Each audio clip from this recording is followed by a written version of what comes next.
Assalamualaikum warahmatullahi wabarakatuh. Selamat pagi mahasiswa yang saya cintai dari S1 Kebidanan Fakultas Kedokteran UNAN. Hari ini saya Dr. Yaslinda Yaunin SPKJ akan memberikan kuliah mengenai blok 27, yaitu kesehatan remaja dan prakonsepsi. Topik yang akan saya berikan adalah kekerasan seksual pada remaja. Sebelum kita masuk pada kekerasan seksual pada remaja, ada baiknya kita ingat kembali apa itu masa remaja. Ya, biasanya anak-anak atau remaja yang melewati masa remaja akan berpikir bahwa masa remaja itu adalah masa yang indah, penuh harapan, dan itu adalah dalam fase kehidupan seseorang adalah fase untuk mencari identitas diri. Mau identitas diri siapa, figur apa yang diidolakannya. Dan juga pada masa remaja terjadi perubahan-perubahan fisik, seperti pada wanita mulai timbul gejala-gejala seks sekunder, demikian juga pada yang pria. Jadi terjadi perubahan fisik yang cukup mempengaruhi kehidupan daripada remaja tersebut. Dan di samping perubahan fisik juga ada terjadi perubahan hormon, seperti pada wanita akan terjadi peningkatan daripada testosteron, dan pada laki-laki yang normal akan tumbuh gejala seks sekunder sesuai dengan peningkatan hormon daripada androgen. Dan di masa remaja itu adalah masa untuk persiapan menyongsong masa depan yang akan diharapkan oleh anak-anak atau remaja tersebut. Dan juga pada masa-masa remaja itu, karena adanya terjadi perubahan-perubahan secara fisik maupun secara psikoseksual, adalah fase transisi dalam masa remaja. Itu ada fase-fase yang kritis awal dalam kehidupan manusia. Kalau dalam ilmu kedokteran jiwa, dari segi teori dari Sigmund Freud, itu adalah fase untuk menentukan identitas diri, dan disitulah saatnya remaja itu mempersiapkan masa depannya, mau jadi apa, mau jadi siapa. Nah, pada waktu itu sudah ada idolanya, ingin jadi siapa. Biasanya kalau anak laki-laki akan lebih banyak mengidolakan ke arah figur ayah atau orang yang mirip ayah, dan perempuan harusnya pada ibu. Jadi pada masa remaja itu ada karena perubahan-perubahan yang banyak yang kita sebutkan tadi, akan mengalami suatu fase kritis dalam kehidupan seorang anak. Nah, pada kritis ini remaja pasti akan bingung. Dia ingin bertanya-tanya untuk mencari jawaban. Kenapa? Kalau pada wanita mungkin akan mulai datang haid pertamanya.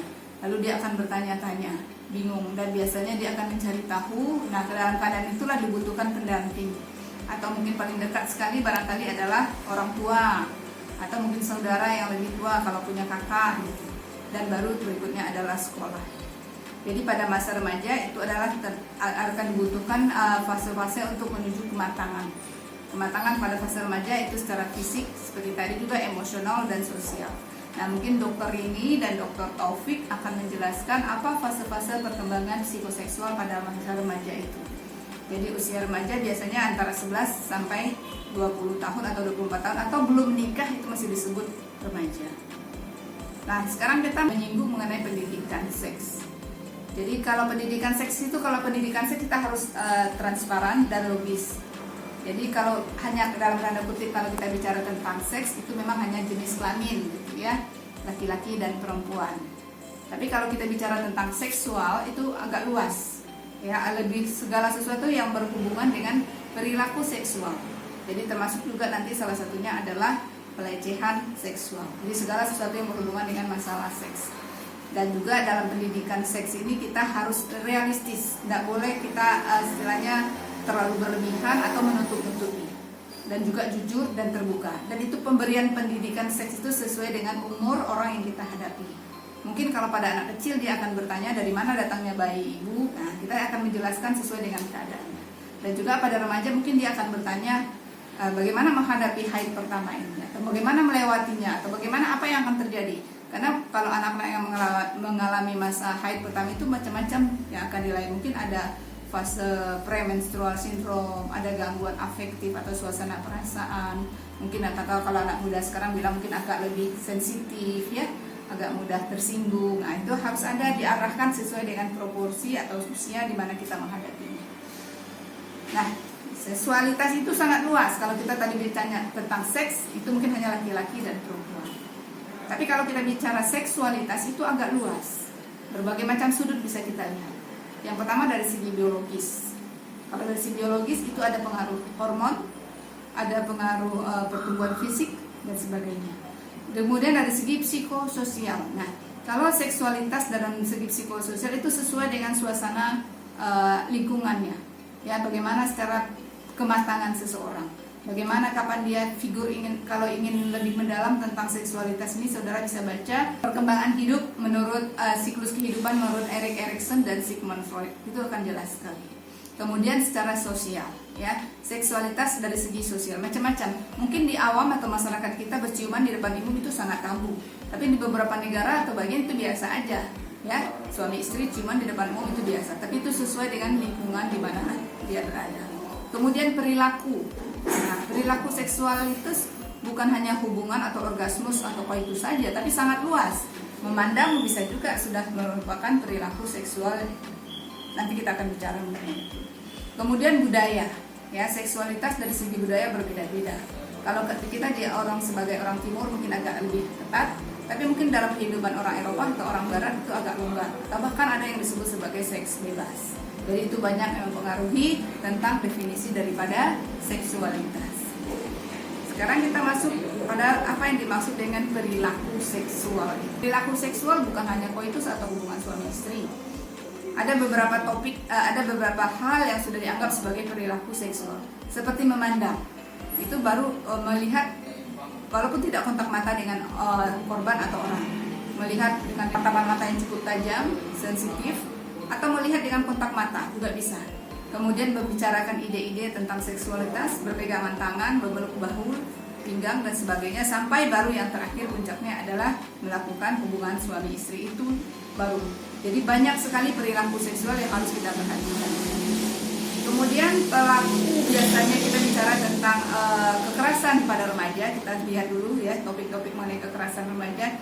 Siapa yang biasanya menjadi pelaku pada remaja yang mengalami kekerasan seksual ini, ya. Jadi pelaku kekerasan seksual pada remaja itu atau pelaku kekerasan pada anak dan remaja biasanya yang paling sering, paling utama adalah orang terdekat, ya, lingkungan terdekat atau orang yang dikenalnya, ya. Orang yang dikenal bisa saja mungkin orang tua, bapak tiri atau bapak kandung, mungkin abangnya atau mungkin pamannya, atau mungkin ada yang beberapa kali kasus saya temukan adalah orang yang kos di rumah orang tuanya, ya, atau mungkin saudara. Mungkin saudara dibantu oleh orang tua nginap di rumah, tapi dia tidak tahu, ya. Jadi ada orang terdekat, yaitu mungkin memiliki hubungan darah, perkawinan atau kekerabatan.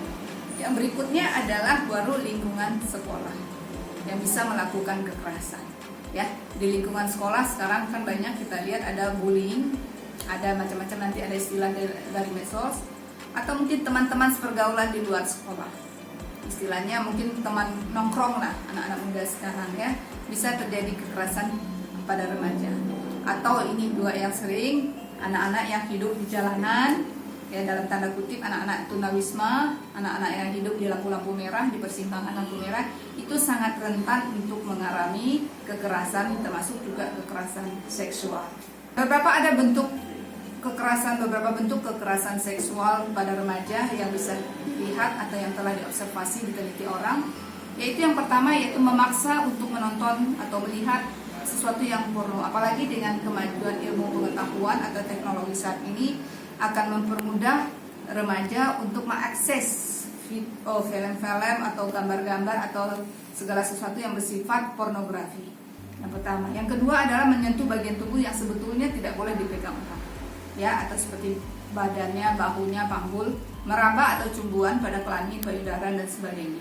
Kemudian berciuman atau mungkin kontak organ, penetrasi seksual, dan yang terakhir adalah pemaksaan hubungan seksual. Itu adalah beberapa bentuk kekerasan seksual yang bisa dialami oleh remaja. Apa akibat daripada kekerasan seksual ini pada remaja? Ini sangat banyak, ya, sangat banyak pengaruhnya kekerasan seksual pada remaja ini. Secara fisik mungkin akan menyebabkan luka, mulai dari yang ringan sampai yang berat. Dan secara psikis akan menyebabkan remaja mengalami suatu gangguan mental, emosional, bahkan bisa sampai depresi, bahkan bisa sampai ketakutan dan trauma. Dan kalau depresinya makin berat, bisa saja akan timbul ide atau pikiran-pikiran untuk bunuh diri. Kemudian juga bisa menyebabkan kerusakan pada organ, ya, kerusakan organ seksualnya, atau mungkin menjadi disfungsi daripada organ seksual.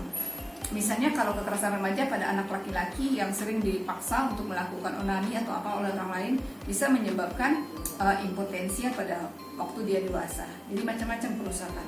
Kemudian juga gangguan dalam hubungan sosial, ya, gangguan dalam hubungan sosial sehingga menimbulkan pengucilan, mungkin akan diskriminasi, ya, mungkin juga akan menimbulkan suatu stigma dalam masyarakat terhadap si korban. Dan yang juga biasanya yang sering orang-orang yang akibat mengalami kekerasan seksual bisa dikeluarkan dari sekolah, atau mungkin tidak boleh ikut ujian, atau mungkin dia karena merasa malu dari si korbannya sendiri akan mengundurkan diri atau minta keluar dari sekolah. Dan yang paling berat adalah kematian atau menghilangkan nyawanya, ya. Kemudian kita masuk, itulah dampak akibat daripada kekerasan seksual yang bisa terjadi pada para remaja, dan saat ini itu sangat banyak. Nah, yang berikutnya adalah ini grooming. Ini saat ini juga cukup banyak. Hati-hati, saya pikir di antara saudara yang semua ini pasti punya HP, dan lewat HP saudara bisa mengakses beberapa program-program atau mungkin berita-berita dan gambar-gambar dan sebagainya. Nah, ada yang disebut istilah grooming, yaitu kasus pencabulan lewat media sosial. Itu yang saat ini cukup meresahkan masyarakat.